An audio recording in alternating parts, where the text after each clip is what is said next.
Alright, 27, solve the system and tell how many solutions there are. Since the top equation is almost with an isolated variable, I'm going to use the substitution method here.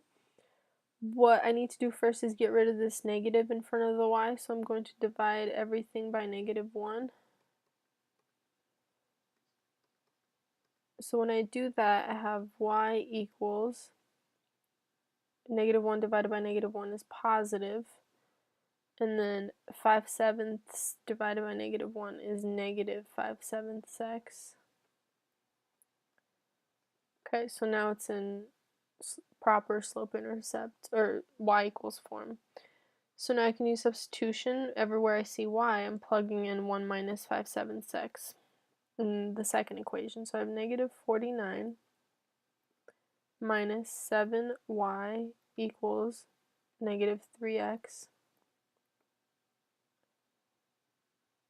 Okay, so now -49 minus 7 times parentheses equals -3x.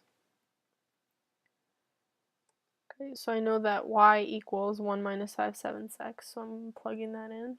1 minus 5/7. And then I distribute my -7. So I have -7 times 1 is -7. -7 times -5/7 is positive 5x. Bring down the -49 equals -3x. And then we combine like terms, so I have -49 minus 7, which is -56, plus 5x equals -3x. I have to get all the x's on one side, so I subtract 5x on both sides.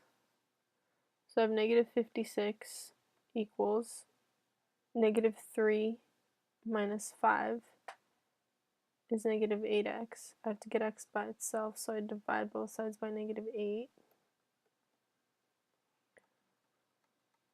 Alright, so -56 divided by -8 is positive 7.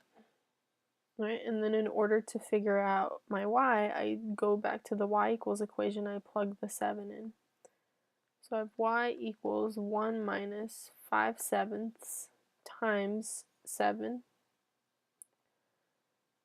And I can put a 1 under the 7 to make it a fraction. So I have y equals 1 minus 5 times 7 is 35.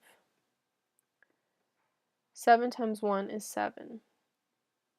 Alright, and then I have 1 minus, and I know that 35 divided by 7 is 5. So I have y equals 1 minus 5 is -4.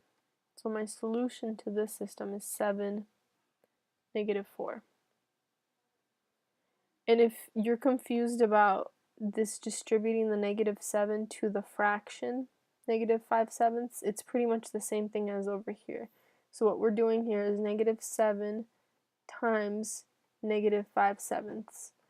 So I'm just putting a 1 under the -7 and multiplying the numerators and multiplying the denominators. So I have -7 times -5, which is positive 35.